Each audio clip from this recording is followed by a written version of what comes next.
مسئلہ یہ ہے کہ ہمارے حدیث کے مطابق ہی حدیث یہ ہے کہ عورتیں زیادہ تر علماء کرام دجال کے اوپر بیعت ہو چکے ہوں گے. حدیث یہ ہے کہ دجال کے فالوورز میں سے بیشتر جو ہوں گے وہ عورتیں اور علماء کرام ہوں گے. یہ مستند حدیث ہے کہ دجال کے اوپر میری امت کی عورتیں اور علماء کرام کثیر تعداد میں بیعت کریں گے، کثرت ہوگی. اس وقت مسلمانوں میں کون اس کو فالو کرے گا؟ آپ لوگ حیران رہ جائیں گے. سب سے پہلے لبیک کہنے والے ان میں دو لوگ ہیں، دو گروہ ہیں، ایک اینڈ میں نکلیں گے اور ایک سب سے پہلے. ایک علماء امت مسلمہ کا، ایک عورتیں. یہ دو گروہوں کا خاص ذکر آتا ہے حدیث میں. آج کل سوشل میڈیا پہ ایک کلپ وائرل ہو رہا ہے کہ جب دجال ظاہر ہوگا تو دجال کے زیادہ تر پیروکار علماء بنیں گے، علماء دجال کا ساتھ دیں گے اور علماء ہی دجال کی بیعت کریں گے. اس بات کے اندر کتنی حقیقت ہے اور یہ کن لوگوں کی طرف سے، کس قسم کے لوگوں کی طرف سے یہ بات پھیلائی جا رہی ہے؟ یہ چند موٹیویشنل سپیکرز اور ایک نوجوانوں کی ٹیم ہے یوتھ کلب کے نام سے، جو یونیورسٹیز، کالجز اور اکیڈمیز میں، سکولوں میں جا کے لڑکوں کو، نوجوانوں کو لیکچر دیتے ہیں. ان کی طرف سے یہ بات پھیلائی جا رہی ہے کہ جب دجال ظاہر ہوگا تو اس کے پیروکار علماء بنیں گے. نعوذ باللہ، علماء سے نوجوانوں کو، بچوں کو، سٹوڈنٹس کو بدظن کرنے کے لیے، نفرت دلانے کے لیے اس طرح کی باتیں جھوٹی پھیلائی جاتی ہیں جن کے پلے کچھ بھی حقیقت نہیں ہوتی. تو اس حوالے سے بنیادی طور پر یہ بات ہمارے نوجوانوں کو بھی سمجھ لینی چاہیے کہ دین کی بات جب سنیں تو دین سمجھنے کے لیے، دین سننے کے لیے ایک معیار ہے، اس معیار کے مطابق دین لینا چاہیے. امام مسلم رحمۃ اللہ تعالی علیہ نے صحیح مسلم میں، اپنی صحیح مسلم کے مقدمہ میں امام محمد بن سیرین رحمۃ اللہ تعالی علیہ کے حوالے سے یہ بات نقل کی ہے، رقم نمبر 26 میں. وہ فرماتے ہیں ان ھذا العلم دین، یہ علم دین ہے. فانظروا عمن تأخذون دینکم، تم یہ دیکھو کہ تم اپنا دین کہاں سے لے رہے ہو. دین حاصل کرنے کے لیے آپ نے ایک معیار رکھنا ہے کہ اس معیار کے مطابق بندہ ہو تو ہم نے اسے دین لینا ہے، اور اگر اس معیار کے مطابق نہیں ہے تو اسے دین حاصل نہیں کرنا. کیوں؟ اس لیے کہ وہ دودھ کے اندر پیشاب بھی ڈال کے آپ کو دے سکتا ہے، دودھ کے اندر آپ کو، شربت کے اندر زہر ڈال کے بھی دے سکتا ہے. تو جس بندے سے دین لینا ہے اس کا معتمد ہونا ضروری ہے. اور صحیح مسلم کے مقدمہ ہی میں روایت نمبر 27 لے کے امام مسلم رحمۃ اللہ، محمد بن سیری رحمۃ اللہ جو کہ بہت بڑے اجلہ تابعین میں سے ہیں، سیدنا انس ابن مالک اور حضرت ابو ہریرہ رضی اللہ تعالیٰ عنہ کے شاگرد ہیں. وہ فرماتے ہیں شروع میں حدیث کی سندوں کے بارے میں، راویوں کے بارے میں سوال نہیں ہوتا تھا. لما وقعت الفتنہ، جب فتنہ واقع ہو گیا، قالوا سموا لنا رجالکم، تو پھر کہا گیا کہ یہ بتاؤ کہ یہ حدیث بیان کرنے والا کون ہے، یہ کون ہے جس نے حدیث بیان کی ہے. فَيُنظَرُ إِلَىٰ أَهْلِ السُّنَّةِ فَيُؤْخَذُ حَدِيثُهُمْ، دیکھا جاتا کہ یہ حدیث بیان کرنے والا راوی سنی ہے تو اس کی حدیث کو لے لیا جاتا. وَيُنظَرُ إِلَىٰ أَهْلِ الْبِدْعِ فَلَا يُؤْخَذُ حَدِيثُهُمْ، اور اگر وہ کوئی گمراہ شخص ہوتا، بد عقیدہ ہوتا، کسی بدعت اعتقادی میں مبتلا ہوتا تو اس کی حدیث کو قبول نہیں کرتے تھے. اور روایت نمبر 32 ہے صحیح مسلم کے مقدمہ کی، امام عبداللہ بن مبارک رحمۃ اللہ فرماتے ہیں کہ عمر بن ثابت کی حدیث کو چھوڑ دو، دعو حدیث عمر بن ثابت، عمر بن ثابت کی حدیثوں کو چھوڑ دو. کیوں؟ انہو کان یسب السلف، کیونکہ وہ سلف کو گالیاں دیتا تھا. اس کا عقیدہ خراب، تو جو سلف کو گالیاں دینے والا وہ بد عقیدہ ہے، وہ اہل سنت کے منہج اور عقیدے سے ہٹا ہوا ہے، نظریے سے ہٹا ہوا ہے، اس کی بات ہم نے نہیں. وہ حدیث بھی بیان کرے گا تو ہم نے اس سے حدیث بھی نہیں سننی، کیونکہ وہ حدیث بیان کر کے یا تو اپنی طرف سے جھوٹی باتیں بنا کے پیش کرے گا، یا اگر جھوٹی بات نہیں، بات سچی کرے گا، کلمہ حق کا کہے گا لیکن اس کا مطلب غلط بیان کرے گا. جس طرح خوارج نے قرآن مجید کی آیات پڑھ کے سیدنا مولا علی رضی اللہ تعالیٰ عنہ کو نعوذ باللہ جس وقت مشرک قرار دینے کی صحیح مضموم کی، تو صحیح مسلم میں 2468 نمبر حدیث ہے، مولا علی نے فرمایا کلمۃ حق ارید بہا باطل، کلمہ حق ہے لیکن مطلب تمہارا غلط ہے، مراد تمہاری باطل ہے. اور صحیح مسلم میں حدیث نمبر 16 ہے، نبی پاک صلی اللہ علیہ وآلہ وسلم نے فرمایا کہ ایک ایسا گروہ تم میں نکلے گا، یأتونکم من الاحادیث، یہ حدیث نمبر 15 اور 16 دونوں کا مضمون ایک ہے کہ تمہارے سامنے وہ احادیث لے کے آئیں گے کہ جو تم نے اور تمہارے آباء و اجداد نے کبھی سنی تک نہیں ہوں گی. ایاکم و ایاہم لا یضلونکم ولا یفتنونکم، ان سے بچ کے رہو اور اپنے آپ کو ان سے الگ رکھو، کہیں وہ تمہیں گمراہ نہ کر دیں، کہیں وہ تمہیں فتنے میں مبتلا نہ کر دیں. تو جھوٹی حدیثیں بیان کریں گے گڑ گڑ کے اپنی طرف سے، یا احادیث تو ہوں گی لیکن ان احادیث میں اپنی طرف سے مانوی تحریف کر کے لوگوں کے سامنے پیش کریں گے. لہذا تم نے ان کی بات نہیں سنی، تم نے کیا کرنا ہے، تم ان سے بچ کے رہو، ان سے الگ رہو. تو دین نے، شریعت نے ایک معیار قائم کیا ہے کہ اس معیار کے مطابق دین کی بات ہم نے لینی ہے اور ایسے بندے سے سننی ہے. اب یہ جو یوتھ کلب والے نوجوان ہیں، یہ بات تو بالکل واضح، ان کے لیکچرز، بیانات، ان کا گیٹ اپ حلیہ، طرز عمل اور ان کا جو لیکچرز ہیں وہ ساری چیزیں بتاتے ہیں کہ یہ وہ پکے جو ان کے نظریات ہیں وہ وہابی عقائد و نظریات کو پروموٹ کر رہے ہیں، اور علماء نجد کے عقائد و نظریات ہی کو وہ فالو کرتے ہیں، اسی کو پروموٹ کرتے ہیں. ابن تیمیہ، ناصر الدین البانی، ابن باز اور ابن قیم وغیرہ دیگر انہی کا تذکرہ اور انہی کو اپنا امام و پیشوا مان کے وہ انہی کے حوالے پیش کرتے ہیں، ریفرنسز حوالے پیش کرتے ہیں. اور پھر تصور توحید کے حوالے سے، تصور بدعت کے حوالے سے، صوفیہ، اولیاء اللہ، ہمارے جو اولیاء اللہ ہیں ان کے حوالے سے، مزارات کے خلاف اور اللہ رب العزت کے نیک بندوں کے حوالے سے جو ان کے تصورات اور نظریات ہیں وہی ہیں جو علماء وہابیہ کے ہیں.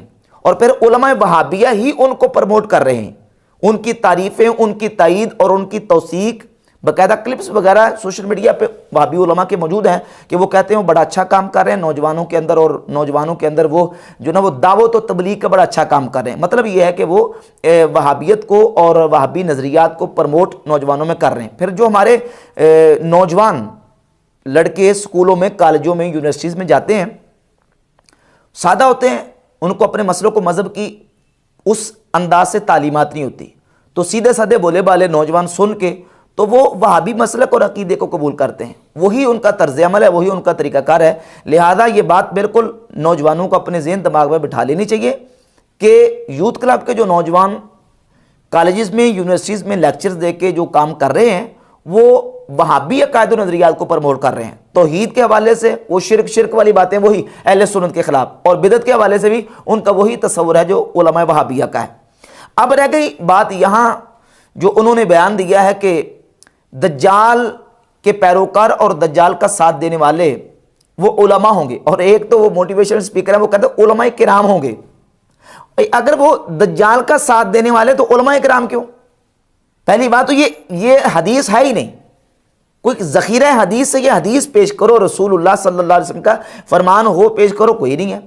نبی کریم علیہ الصلوۃ والسلام نے جو پیش گوئیاں فرمائی ہیں کہ کون لوگ دجال کے پیروکار بنیں گے، دجال کا ساتھ دیں گے، وہ میں آپ کے سامنے چند احادیث رکھتا ہوں.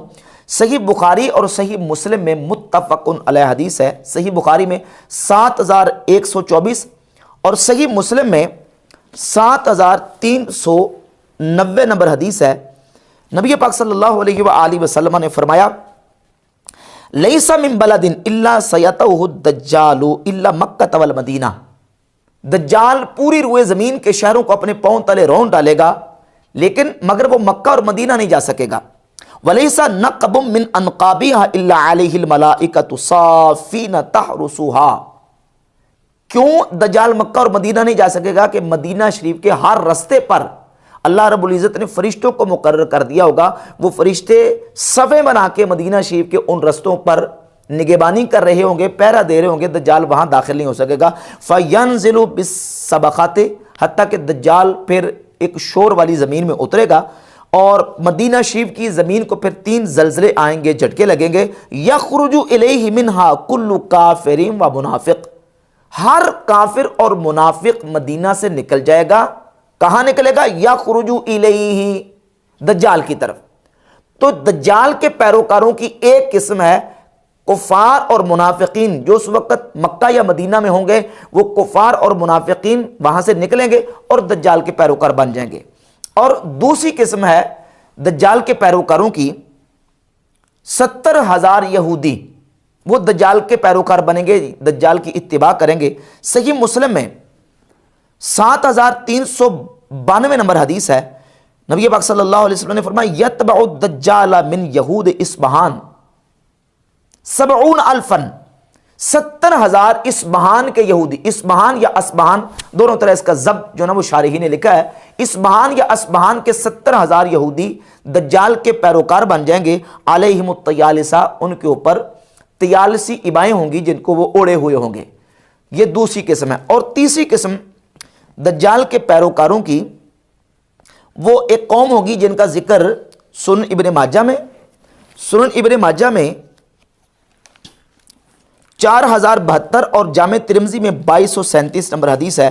نبی پاک علیہ الصلوۃ والسلام نے فرمایا ان الدجال یخرج من ارض بالمشرق، مشرق کی زمین سے دجال نکلے گا اور اس کو خراسان کہا جاتا ہے. یتبعہ اقوام، ایک ایسی قوم ان کے پیروکار بن جائیں گے، ایک ایسی قوم ان کے پیچھے لگ جائے گی جن کے چہرے وہ چپٹے ہوں گے اور گوشت سے بھرے ہوئے ہوں گے. وہ قوم جو ہے وہ ان کی پیروکار بن جائے گی. یہ تیسری قسم ہے دجال کے پیروکاروں کی. اور چوتھی قسم دجال کے پیروکاروں کی ان پڑھ لوگ ہوں گے. اب وہ موٹیویشن اسپیکر کہہ رہا تھا کہ علماء کرام دجال کی بیعت کریں گے، دجال کے پیروکار بنیں گے، جبکہ نبی کریم علیہ الصلوۃ والسلام کی جو حدیث ہے یہ حدیث سنن ابن ماجہ میں ہی 4077 نمبر حدیث ہے اور مستدرک علی صحیحین میں امام حاکم اس کو لے کے ہیں. فرمایا ان من الفتنۃ ان یقول للاعرابی ارأیت ان بعثت لک اباک و امک تشہد انی ربک. دجال پینڈو ان پڑھ گنوار شخص سے کہے گا کہ کیا تو اس بات پر گواہی دے گا اگر میں تیرے مرے ہوئے ماں باپ کو زندہ کر دوں کہ میں تیرا رب ہوں، اس بات کی گواہی دے گا؟ تو وہ ان پڑھ شخص کہے گا، پینڈو کہے گا، دیہاتی کہے گا کہ ہاں میں گواہی دوں گا کہ تو میرا رب ہے اگر تو میرے ماں باپ کو زندہ کر دے. تو پھر شیطان اس کا ساتھ دے گا اور پھر دو شیطان آئیں گے اور وہ اس کے ماں باپ کی شکل اختیار کر کے آئیں گے اور آ کے کہیں گے کہ اے بیٹا ہم تیرے ماں باپ ہیں اور یہ تیرا رب ہے، اس کی پیروی کر فإنہ ربک، کیونکہ یہ تیرا رب ہے. اور وہ ان پڑھ دجال کا پیروکار بن جائے گا، دجال کی اتباع کرے گا. یہ قسم ہے دجال کے پیروکاروں کی چوتھی. پانچویں قسم ہے دجال کے پیروکاروں کی. مسند احمد ابن حنبل میں 5330 نمبر حدیث ہے. نبی پاک صلی اللہ علیہ وآلہ وسلم نے فرمایا فَيَكُونُ أَكْثَرَ مَنْ يَخْرُجُ إِلَيْهِ النِّسَاء، زیادہ تر جو اس کی طرف نکلنے والے لوگ ہیں، اس کی پیروی کرنے والے لوگ ہیں، وہ عورتیں، خواتین ہوں گی جو دجال کے جانسے میں آ جائیں گی اور اس کی اتباع اور پیروی کرنا شروع کر دیں گی. چھٹی حدیث اور چھٹے جو قسم کے لوگ ہیں دجال کی پیروی کرنے والے وہ خوارج ہوں گے، جن کے حوالے سے سنن نسائی میں ایک حدیث موجود ہے 4109 نمبر حدیث. یہ حدیث 4109 دارالکتب العلمیہ بیروت لبنان سے جو کتاب چھپی ہے سنن نسائی کا نسخہ، اس میں 4109 نمبر روایت ہے. اور وہابیوں کی ایک ایپ ہے اسلام 360، اس میں اس کا 4108 نمبر ہے. تو میرے پاس جو نسخہ ہے دارالکتب العلمیہ بیروت لبنان کا، اس میں 4109 ہے. 4108 جو ہے وہ بھی خوارج کے بارے میں ہے لیکن اس کا مضمون اس سے ملتا جلتا ہے. تو اس میں یہ ہے کہ نبی پاک صلی اللہ علیہ وآلہ وسلم نے خوارج کی پہلے نشانیاں اور علامات بیان فرمائی. خوارج کی نشانیاں اور علامات یہ ہیں یخرج قوم فی آخر الزمان، فرمایا کہ آخری زمانے میں ایک ایسی قوم نکلے گی احداث الاسنان سفہاء الاحلام، عمر کے کچے ہوں گے، عقل کے بے وقوف ہوں گے. یقولون من خیر قول البریہ، وہ مخلوق کے قول کا بہتر، یہ بھی الفاظ موجود ہیں، اور من قول خیر البریہ کے الفاظ بھی احادیث میں موجود ہیں کہ وہ رسول اللہ صلی اللہ علیہ وسلم کی حدیثیں پڑھیں گے. لا یجاوز ایمانہم حناجرہم، اور ان کا ایمان ان کے حلق سے نیچے نہیں جائے گا. یمرکون من الدین کما یمرک السہم من الرمیہ، اور وہ دین سے اس طرح نکل چکے ہوں گے جس طرح تیر شکار کو لا کے پار نکل جاتا ہے. فَإِذَا لَقِيتُمُوهُمْ فَاقْتُلُوهُمْ، جب تم ان سے ملو تو تم انہیں قتل کر دینا. یہ حاکم کے لیے حکم ہے. فَإِنَّ قَتْلَهُمْ أَجْرٌ لِمَنْ قَتَلَهُمْ يَوْمَ الْقِيَامَةِ، تو جو ان کو قتل کرے گا اس کو جو نا وہ قیامت میں ان کے قتل کا اجر اور ثواب ملے گا. اب اس کے ساتھ جو حدیث، اسی حدیث میں 4109 نمبر حدیث میں یہ ہے کہ نبی پاک علیہ الصلوۃ والسلام نے فرمایا جب یہ خوارج کے سامنے دجال نکلے گا، فرمایا لا یزالون یخرجون، یہ ہمیشہ نکلتے رہیں گے حتی یخرج آخرہم مع المسیح الدجال، حتیٰ کہ ان خوارج کا آخری گروہ دجال کے ساتھ نکلے گا، یعنی دجال کا پیروکار بنے گا، دجال کا ساتھ دے گا. اب اس حدیث میں نبی پاک علیہ الصلوۃ والسلام نے یہ بیان فرما دیا کہ دجال کے پیروکار خارجی ہوں گے. اور یہاں یہ بات بھی یاد رہے کہ صحیح بخاری، مسلم، سنن ابی داؤد دیگر کتب حدیث کو اٹھا کر دیکھ لیں، ان کی نشانیاں اور علامات یہ بھی بیان کی گئی ہے کہ وہ صحیح بخاری میں 6930 31 32 33 نمبر اور صحیح مسلم میں 2449 50 51 52 53 70 تک احادیث موجود ہیں کہ ان کی نشانی اور علامت یہ ہے کہ وہ قرآن پڑھیں گے لیکن قرآن ان کے حلق سے نیچے نہیں جائے گا، عقل کے وہ بیوقوف ہوں گے، نوجوان ہوں گے، قرآن پڑھیں گے، حدیثیں پڑھیں گے لیکن قرآن ان کے حلق سے نیچے نہیں جائے گا، وہ اللہ کی کتاب کی طرف بلائیں گے لیکن لیسوا منہ شیء فی شیء، لیکن ان کا قرآن کے ساتھ کوئی تعلق نہیں ہوگا۔ یہ سنن ابی داؤد میں الفاظ ہیں۔ تو یہ خوارج کی نشانیاں اور علامات نبی پاک علیہ الصلوۃ والسلام نے بیان فرمائی، یہی خوارج ہیں، ان کا آخری گروہ دجال کا پیروکار بنے گا، دجال کا ساتھی ہوگا۔ اور ساتویں قسم سنن ابی داؤد میں ایک حدیث ہے، نبی پاک صلی اللہ علیہ وآلہ وسلم نے ایک بیان فرمایا، 4319 نمبر حدیث ہے کہ جب تم میں سے کوئی شخص یہ سنے کہ دجال نکل آیا ہے، دجال ظاہر ہو چکا ہے، من سمعت بالدجال فلینہ عنہ، تو تم اس سے دور بھاگو، اس سے الگ رہو، اس کے ساتھ نہ جاؤ۔ فواللہ ان الرجل یأتیہ وہو یحسب انہ مؤمن، اللہ کی قسم ایک شخص وہ ہوگا کہ جو یہ گمان کرتا ہوگا کہ وہ تو مومن ہے، پس وہ اس کے پاس جائے گا، فیتبعہ مما یبعث بہ من الشبہات، پس وہ اپنے آپ کو مومن کہنے والا دجال کی بات سننے کے لیے جائے گا اور دجال کے اٹھائے ہوئے شبہات کا پیروکار بن جائے گا۔ کون؟ جو یہ کہے گا کہ میں تو مومن ہوں، یعنی مجھے کیا ہونے لگا ہے، مجھے کیا ہوگا، سنوں تو صحیح۔ اب یہ جو طبقہ ہے کہ جو کہتے ہیں سب کو سنیں، سب کی سننی چاہیے، یہ طبقہ ہوگا جو دجال کا ہی پیروکار بن جائے گا اور دجال کا ساتھی ہوگا۔ سب کو سننے کی وجہ سے یہ لوگ گمراہی کا شکار ہوتے ہیں۔ اب یہ سب کو سننے کا جو نظریہ اور عقیدہ ہے، عقیدہ اور نظریہ چیک کیے بغیر اس وقت نوجوان جو ملحد ہو رہے ہیں تو وہ کس بنیاد پر؟ ملحدین کو سننے کی بنیاد پر۔ جو قادیانی ہو رہے ہیں وہ بھی اس بنیاد پر، جو یہ کہتا ہے سب کو سنیں، پھر ملحد بھی وہی ہوتے ہیں جو کہتے ہیں سب کو سنیں، پھر قادیانی بھی وہی ہوتے ہیں، خارجی بھی وہی ہوتے ہیں، رافضی بھی وہی بنتے ہیں، اور اس طرح دیگر جتنے نت نئے فتنے نکل رہے ہیں، ان فتنوں کی پیروی بھی وہی لوگ کرتے ہیں جو کہتے ہیں سب کو سنیں، اور بعد میں مرضی اپنی کر لیں، مرضی پھر بعد میں اپنی نہیں ہوتی، پھر انہی فتنوں کا بندہ شکار ہو جاتا ہے۔ 4319 نمبر حدیث سنن ابی داؤد کی نبی پاک علیہ الصلوۃ والسلام نے واضح فرما دیا کہ وہ اپنے آپ کو مومن سمجھنے والا جب دجال کے پاس جا کے اس کے شبہات سنے گا تو اسی کا پیروکار ہو کے رہ جائے گا۔ تو یہ اقسام ہے دجال کے پیروکاروں کی اور پیروی کرنے والوں کی، اس میں علماء کا کوئی ذکر اور تذکرہ موجود نہیں ہے۔ یہ جھوٹ گڑھ کے علماء کے خلاف ایک سازش کرنے کے لیے اور علماء سے نوجوانوں کو، اسٹوڈنٹس کو، کالج یونیورسٹی کے جو نوجوانوں کو بدظن کرنے کے لیے اس طرح کی چیزیں پھیلائی جاتی ہیں۔